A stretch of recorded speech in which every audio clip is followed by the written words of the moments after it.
Welcome to the Fun Astrology Podcast for Hump Day, Wednesday, May 28th, almost out of here for May. Thanks for joining us today. There's not a lot going on, but what is going on is significant, especially as we're starting to pattern like I talked about on Monday.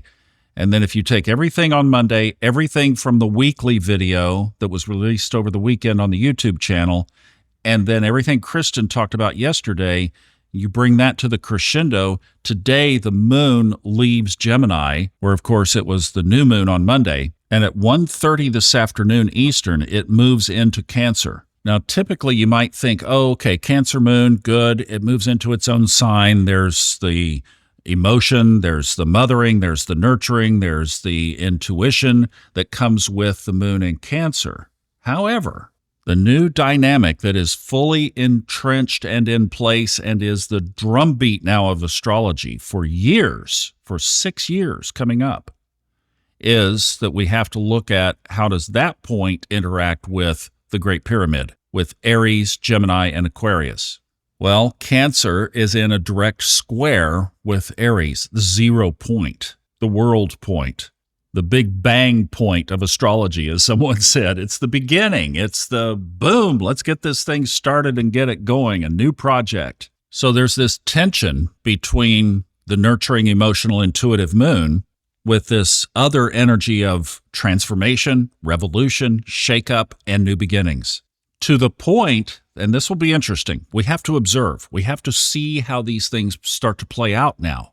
The moon will be our most frequent clue, so we're going to watch what happens, because not only will the moon give us some idea how it's going to relate to the Great Pyramid, but when Jupiter moves in there next month, oh my, that's the real deal, and that's what we have to really see how that's going to affect the square with Jupiter entering Cancer, because just like the moon moving into Cancer, Jupiter moving into Cancer is also a very good place for Jupiter. So I'd like to get your eyes and ears on this between now and the end of the week. Would you let me know how this is playing out for you? The moon is in there until about 4:15 Friday afternoon Eastern. So if you drop a comment on the YouTube channel, I know you got to go over to YouTube and drop in there, but if you don't mind, I'd love to know. Or you could use the chat bot on the funastrology.com website. But I'd love to know how this is playing out. Here's what I think might be something to look at. So you might, for a couple of days, normally have more of that emotional, just good feeling of the moon in Cancer. Yes, it could be that you want to nurture, or you want to mother, or you want to connect, or you dip into intuition. That's what I try to do. But you might feel that there's something bigger pressing against you. So there might be more confusion. There could be scramble of the signal. On a bigger picture, maybe something happens that triggers challenging emotions, negative or sad emotions. And see, we're not playing with a full deck here either, because both Saturn and Neptune are just sticking their toe in Aries. Both are slowing down. They're getting ready to turn retrograde, which they will spend the whole back half of the year basically in retrograde motion. So they go back toward Pisces. So this is see, we're dealing with some delicate energy here, and I always like to go back and see where this has happened in history. So over the past holiday weekend, I did some digging. I don't know how relevant this is today, but here's what I got. You ready for this?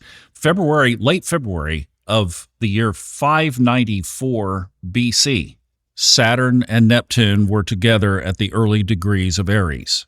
The exact conjunction was about a year later. There were some retrogrades in there, but basically they were together in this same real estate in 594/593 BC.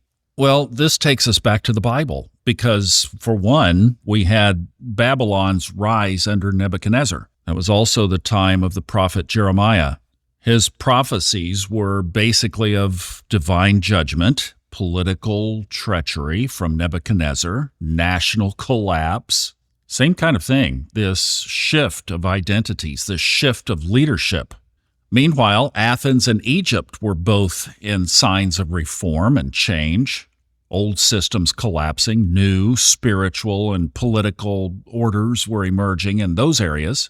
In China, there were underpinnings of a dynasty change. Interesting, I found that also, while not correlated to this particular time frame, Taoism was starting to germinate during this time. So there's the spiritual change that we would expect from Neptune and Aries. All of this going back to when they were together at this same real estate in the chart in 594 BC.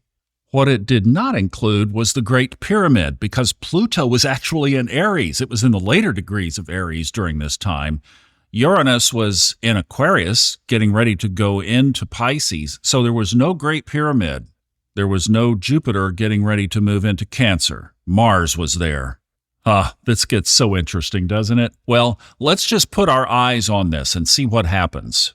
We're going to have to keep watching Saturn and Neptune as they're in Aries and see what characteristics they want to take on.